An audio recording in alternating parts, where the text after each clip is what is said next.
So, one kid is being eaten by a tree, and the other kid is being sucked into the closet.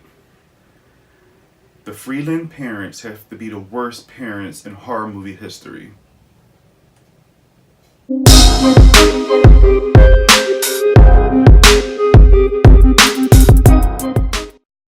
Hey guys, welcome back to my channel. This is your boy Bobby, and today is the first episode of Torres Terror Throwbacks.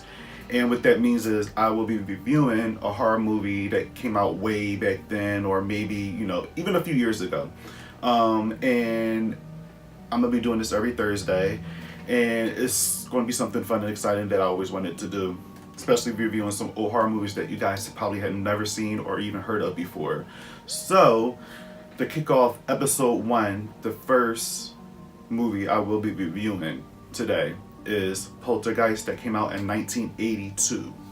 So Poltergeist is about a family that is experiencing hauntings in their house, and one of their kids go missing, and they do everything in their mind to get one of their kids back. Okay, so this movie starts off with little Carol-Anne talking to this TV, having conversation with this unknown entity coming through the TV. You don't hear it, but she does. So it gets to the point where she's just yelling at the TV, waking up her parents and siblings, and they all just coming down the stairs like, what the hell is going on while she's talking to the TV. But they think it's nothing of it, because apparently throughout the film, Carol-Anne sleepwalks or sleep talks or do both, whatever. All right, so the movie goes on, and it's all about this all-American family. They go to school, they go to work, they do, they just live like an all-American family.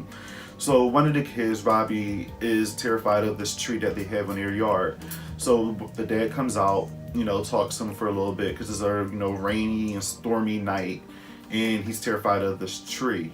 And the dad was telling him the history of the tree and how he thinks it protects the house and the family and things like that. So he's comforting his son at a stormy night. So that does nothing. Both the kids, Carol-Anne and Robbie, goes to the parents' room just to go to sleep with their parents, because they're terrified to sleep in their own room. Carol-Anne is woken up again by this presence in the TV. She goes to the TV, have a conversation again, but this time it's not just regular conversation. So as Carol-Anne is having conversation with the spirit through the television, I guess the spirit just comes out of the television and just starts zooming towards the wall, and it was just this huge presence just filling up the room, changing everything, making the room vibrate, waking up the parents, and they had no idea what the hell was going on, what they was woken up by. So they look at Carol-Anne by the TV while all this is going on, and she just says, "They are here." So the movie continues on to the next day, where they just living their lives regularly all over again. And everybody's getting ready for work and school, and Diane, the mom, she's cleaning the table up and making sure everything looks good. So she moves to one side of the kitchen and then starts to reach down in the cabinet, and when she comes back up, all the chairs are lifted onto the table and on top of each other on some type of pattern, and it freaks her the hell out. And Carol-Anne is just sitting there looking like ain't nothing. So the mom was like, "TV people?" And Carol-Anne was just like, "Uh-huh." And the mom was just like, "Are these the people you're talking about through the TV?" And she was just like, "Yeah, that's them." So Diane gets super excited about this. She's not scared like anybody else would be. I would be freaking terrified, just because you normally, if you're just doing your business and you just see all these, you don't even see the chairs form on top of the table. You just see that when you reach down and you come back up and you're on this pattern on top of the table, yeah, you'd be freaked out. But for some reason, it excites Diane. So I don't know, whatever, Diane, if you're happy with these spirits and ghosts, or you just weird phenomenon going on in your house, then more power to you. Later in the day, the dad comes home from work and she's super excited. So she shows the dad that there's this spirit or some type of energy in the house that's just moving and changing things in the house, and she's super excited about it. The dad is confused, he don't know what the hell's going on. So it doesn't bother them, it doesn't terrify them. So they think these spirits or whatever it is are super friendly, and it just they just don't care. Until later on, where these spirits are obviously menacing and wants to do something to them. So while they think nothing of these spirits just living regularly in their house and not really concerned that much, well, the mom is excited and I think the kids are excited, but the dad is still like, eh. They even go to their neighbors at one point to even ask them if, you know, weird things is going on in their house, and their neighbors like, I don't have an idea what the hell you guys are talking about. So they're like, all right, whatever, cool. You have to remember that Robbie was scared and terrified of the tree that was in their backyard next to their room, as a matter of fact. So it's a rainy and stormy night again, and the parents is in the other room and, you know, doing their business, probably getting high again because they was getting high the last time. They seem like cool parents and, you know, just really funny and outgoing and carefree. But I think that plays a major part in this movie, where it kind of leaves their kids and them in danger a lot because they're just not concerned for all of their kids. And I think, you know what, I take that back. I think they're concerned for all of their kids, but once one thing is happening to one kid, they just forget about the other, where that other kid could possibly be in danger. And that's kind of like messed up and really, really loopy. But anyway, while this kid is being terrified of this tree and he's doing a little trick that his dad was telling him, with the lightning and the thunder sounds, out of nowhere, this tree come crashing through through the kid's bedroom window, grabs the kid and pull him out. The parents go running into the room, seeing what the hell's going on because they hear Robbie screaming and terrified. And this tree grabs the kid and pretty much is trying to devour him. So they go running outside, trying to save the kid while it's raining and thundering. And the teenage daughter was in the room just flirting or talking to her boyfriend, because she's also known to be getting around a little bit. You can pick up her being really, really promiscuous in this movie just by the little things that she says. They all go downstairs to help the little boy, but meanwhile they leave poor Carol-Anne inside her room by herself. Meanwhile, let's just say that Carol-Anne is only like 4 or 5. So they leave her by herself. This kid, Robbie, is being eaten by this tree and they trying to save him, and the dad is going up there. Meanwhile, this little girl is just sitting in her bed where the bedroom closet opens and all the belongings of the kids' stuff in the room is just being sucked into this closet. Obviously there's some type of portal or something that's just, you know, that wants Carol-Anne or these kids, because you got the tree eating poor Robbie, and then you got this closet that's just sucking everything in the room, and poor Carol-Anne by herself screaming for her parents and her mom, and they don't hear her because they are attending to this kid outside. Not saying that they shouldn't tend to Robbie because he's being eaten by a damn tree, like, come on. But you also have to blame the teenage daughter, for leaving Carol-Anne upstairs too. Like, they should, I know they were scared and concerned for Robbie, but if this is happening to one kid, you have to think like, oh, okay, well, let's protect Carol-Anne too, because something might be happening to her. That does not happen. Poor Carol-Anne is being sucked into the closet and she's screaming for help. Nobody hears her. And then she just vanishes inside the closet and just disappears. So then when they save Robbie, they go, oh, Carol-Anne, I forgot about her. And the daughter's just like, yeah, I left her upstairs. So they all go rushing upstairs. The room is empty. Everything is just pushed into the closet. Well, pushed on the side of the closet. So they're moving everything out the way. They open the closet door. And when they open the closet door, they're getting everything out, and they think Carol-Anne's in there, and she's not in there. So they was scared because it was just this one thing underneath the sheet, and they were like, all right, my daughter is dead underneath the sheet. But when they removed the sheet, it was just this toy clown. So they thinking Carol-Anne's somewhere in the house. They go looking for her everywhere, and Robbie hears this noise and this voice inside their parents' bedroom with the white noise. So he goes in there and he hears Carol-Anne's voice through the TV set. So he goes inside there and he's panicking. He's going crazy. He's calling for his mom. His mom comes rushing upstairs and she hears Carol-Anne's voice, but she thinks Carol-Anne is somewhere in the room. And Carol-Anne is in the damn television set. My problem here is, and this is why I say they're the worst parents in horror film history. And I'm pretty sure there's other bad parents in these horror movies, and I get it that they want to save their one kid, but you experiencing this weird situation with a damn tree attacking one of your kids, pulling him outside and trying to eat him, and you don't think to or remember that you have another kid upstairs by herself, y'all thinking that she's going to be okay. But if you think that a tree is trying to get one kid, or you should know automatically that there's something wrong in the situation here. So at least one of the parents or both the parents could have told the teenage daughter, like, hey, stay upstairs with your sister while we handle this. Like, I know it's scary and I know it's crazy right now, but please go handle and watch your sister. But no, they're all downstairs trying to get Robbie while poor Carol-Anne is being sucked into this closet, and you feel bad for her because she's screaming and nobody's there to help her. Poor Carol-Anne, she did not stand a chance, thanks to her parents. That sucks. So then the family hired paranormal investigators to figure out what's going on in their house, because at this point the poltergeist is just going ahead moving things around, flickering lights, and they're still trying to find their daughter because she's missing in the house. And I'm assuming that we all know, and they all know, somewhere alive in the house, communicating through, the television set.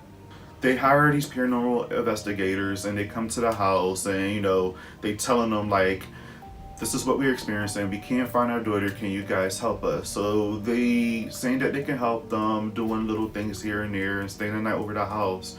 And they actually go upstairs into the kid's room, and the dad's just like, I'm just warning you, it's kind of crazy in here. And they're just like, whatever, like, it's nothing that we haven't seen before. So when they open the kid's bedroom, it's just chaos going in there, things flying and flipping, and you hear these spirits talking and laughing, and it's kind of crazy. So that terrified one of the paranormal investigators, and she was just like, yeah, we have to do some further research and see what's going on.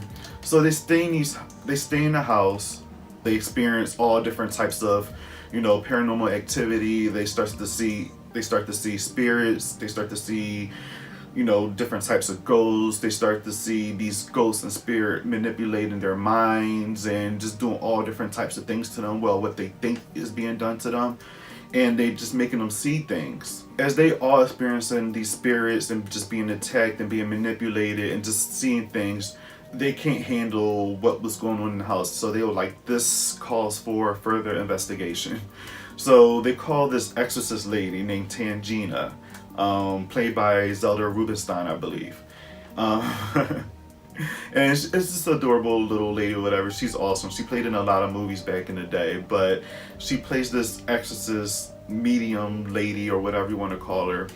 And she's telling them, like, okay, there's something bigger and, more in a higher power that wants your daughter, and it's known as the Beast. So I'm not too sure if they're talking about the devil, a demon, or whatever. But she's letting them know to say that we have some stuff to take care of. Like, we have to find your daughter as fast and quick as possible, because this beast or whatever it is wants her to lead them into the light in the afterlife. And once Carol-Anne goes and leads them to this light, Carol-Anne is gone for good. She's moved on, she's passed on, she's pretty much dead. And they don't want that, because Carol-Anne in actuality is not dead. And she's explaining to them that these spirits are confused, they don't know that they're dead, and if they do know that they're dead, that's why they're doing damage around the house, and that's why they're doing these things, and that's why they want Carol-Anne, because she's pure and she's an innocent little girl, and they need somebody like that to lead them into the light. So she's explaining this to the parents, and they're confused. So she's like, all right, there's a few things and steps that we have to do. It's going to be crazy, it's going to be scary, but it has to get done. So Tangina is letting them know, like, all right, let's go, let's get your daughter, let's, we got to get on top of this. So they come up with this elaborate plan where, they go back into the kid's room and into the closet where she has been taken, because I guess that's a portal into the unknown world where they took Carol-Anne. If they go in there to grab her, there's a way where they can bring her back out, but she has to be saved by somebody that she loves, or which is, I guess, a family member, mom, dad, sister, brother. So the mom volunteers to go in, And the dad is a little iffy about the whole situation because he's just like, you're like, I can do it. And she's just like, no, like, I have to go. I need somebody here strong to hold this rope while I go in so I could come out at the other end with our daughter. So let's go. So Diane ends up going inside the portal to save Carol-Anne. And Steven is sitting there holding the rope while one of the paranormal investigators is downstairs holding the other side of the rope. So when they come out the other end, you know, they'd be there to capture both of them and save them. So she goes in and Tangina is telling, you know, the spirits to walk into the light, go in, and the dad is going off like, no, don't do it. You said they're not supposed to go. And he's freaking out. So he's trying to pull the rope back. And as he's pulling it back, this demon face head thing comes out and gets in his face, and he freaks out and loses it because it's terrifying. And he loses the rope and drop it. But the good thing was that as he did that, you see from downstairs where the paranormal investigators, you see from the top of the ceiling, coming out on the other side of the portal, you see Diane, and she has Carol-Anne wrapped, you know, next to her. So they're saved. They all go running down the stairs. They take Diane and Carol-Anne into the bathtub, and they think all is good. Being as though they saved Carol-Anne, they believe that all the spirits and, you know, ghosts are gone because Tangina was saying go into the light. So she believed that she cleaned the house. So while Diane and Carol-Anne is sitting in the bathtub, Tangina, you know, and the paranormal investigators let them have their family time. They believe that they saved the house. Tangina believed that she cleaned the house of the spirits. And she's feeling quite, you know, happy with herself. She believed that she did her job and the family is saved and they have nothing to worry about. Boy, was she wrong.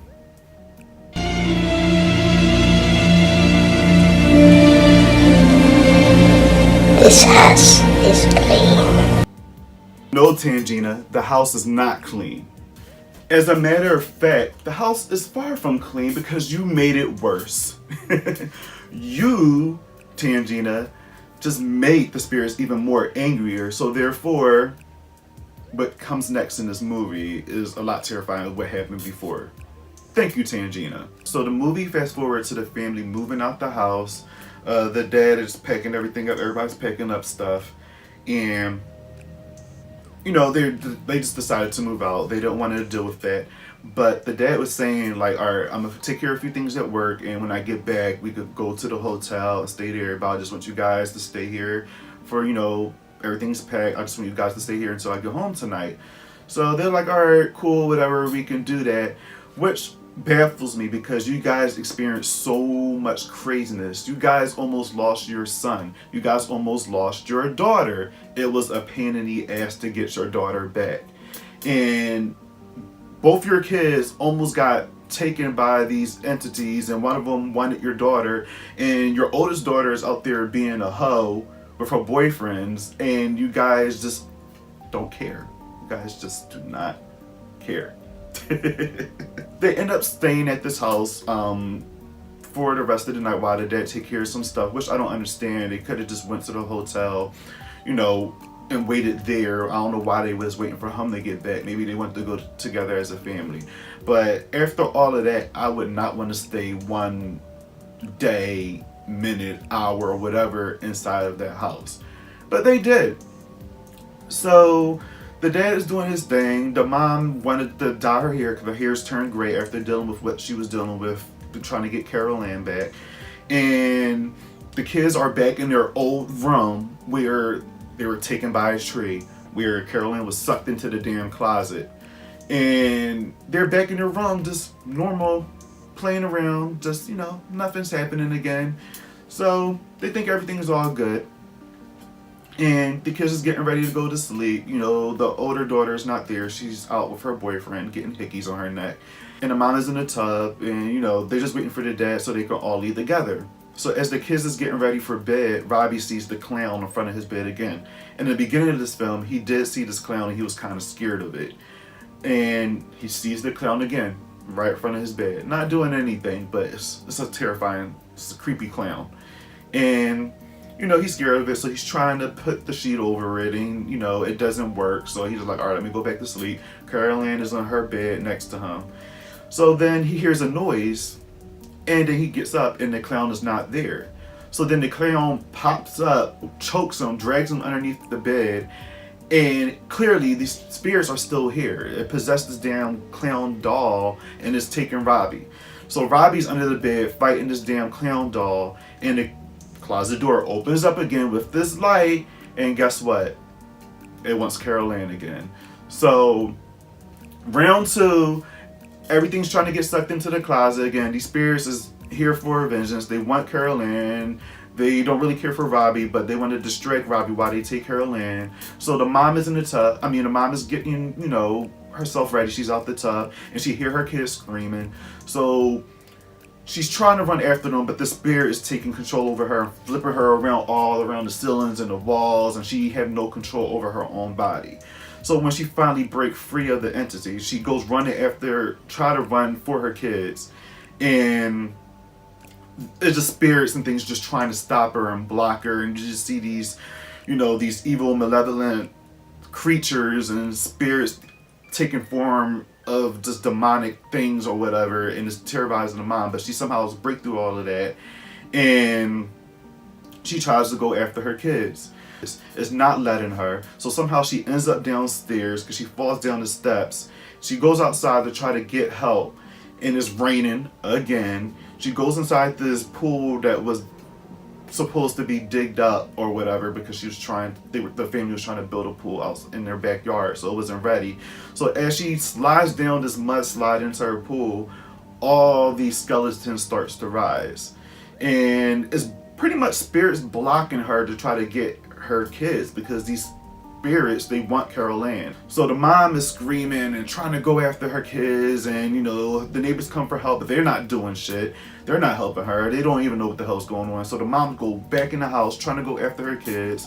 She opens the door, and it's this big portal, weird monster hole inside the closet that's just trying to suck up the kids, and they're like in mid-air trying to stop this being sucked in by this monster mouth that's in their closet, and the mom is like flying in mid-air trying to grab them. So she ends up saving her kids, and Steven is coming outside the door, outside the house, and he don't even know what the hell's going on, but for some reason his boss or whoever is there with him, and Diane and the kids are trying to escape, but things keep blocking them. Skeletons keep rising, caskets swinging open with dead bodies in them, flying out at them. So all these horrific things is happening, and you can just tell that the spirits are a lot more angry than what they were before because of them bringing Tangina. And they stayed quiet for a little bit, but they're trying to go again, and this time these spirits were not playing around.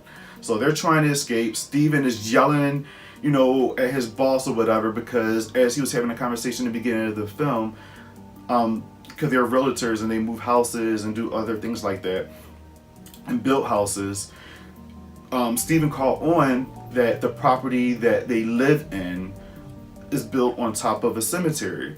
They moved the headstones into a different location but did not move the bodies. So meanwhile, these houses are on top of, a burial ground. The bodies are there. So these spirits are angry and they're upset. So he's yelling at his boss, and things are just going crazy. They end up getting in the car, and then the daughter drives up with her boyfriend, and she's screaming from the top of her lungs what's happening with a hickey on her neck, like I said. And so the daughter gets into the car with her family, and they like zoom off, and they're out. Meanwhile, everybody in the neighborhood is freaking out because they just hearing these zooms and lights and just chaotic noises and uncomfortable noises happening in this house, and they all outside this house, and this house is just crumbling and breaking, and it just seems like it's getting sucked up into this portal that's just like in the middle of this damn sky, and then the house just vanishes. It's gone. So these spirits were angry. They wanted to destroy everything. So the family goes back, they are still in the car driving, and they go into a motel, and they just stay there, and then Steven I guess there's a TV inside the motel, and he gets the TV out because of what Carol-Anne was, doing with the TV in the beginning of the film, and the movie ends, and that's Poltergeist. So overall, this movie, I remember it was freaking me out as a kid just because of the crazy things that was happening in this movie, and being as though that it was produced by Steven Spielberg that made incredible movies. You know, he did Jurassic Park, he did E.T. So he did a lot of family fun and kind of scary films, but I guess with the director like Tobe Hooper that did Texas Chainsaw Massacre, and the combination with Steven Spielberg, you're gonna get a movie like this. Like, you see bits and pieces of Steven Spielberg in here, but you see a lot of Tobe Hooper in it as well. So Poltergeist was definitely one of the films that scared me as a kid, just because of the unknown and ghost, and being as though that the real history behind this film, there's a poltergeist curse where, you know, a lot of people died in real life. Like, you know, a lot of cast members died throughout the trilogy of this film. So Poltergeist will always be one of those movies that always freak me out. It's an instant classic. I give this movie maybe a 8.5 out of a 10, just because it's that damn good. And it's on Netflix now, so if you guys want to check out Poltergeist, if you've never seen it before, the 1982 original film Poltergeist is on Netflix. Do not watch the 2015 remake, it's trash, sorry. So, but watch the original.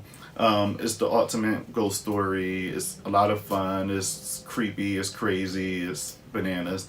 And they have 2 other sequels that tie into what happened in the first one, which I will be going through too. So if you guys want me to do the sequel reviews to this Poltergeist film here, just let me know. Because I have a lot to talk about between those 2 films as well. They're all just crazy. Yeah, but Poltergeist is definitely a good film. I will say, like I said in the beginning, the parents are one of the worst one of the worst parents in horror history, just because they're just like not really observant of their kids. They are oblivious to what's going on around them, and it's just, they could have avoided a lot of situations that happened in this film, and they just didn't. So yes, Poltergeist 1982, check it out on Netflix. Thank you guys for listening and watching this review. I really appreciate it. This is the first episode of Torres Terror Throwbacks, and I hope you guys enjoyed, and don't forget to subscribe and, you know, leave a comment, share, and thanks so much guys for watching, and I'll check you guys out on the next episode. Peace.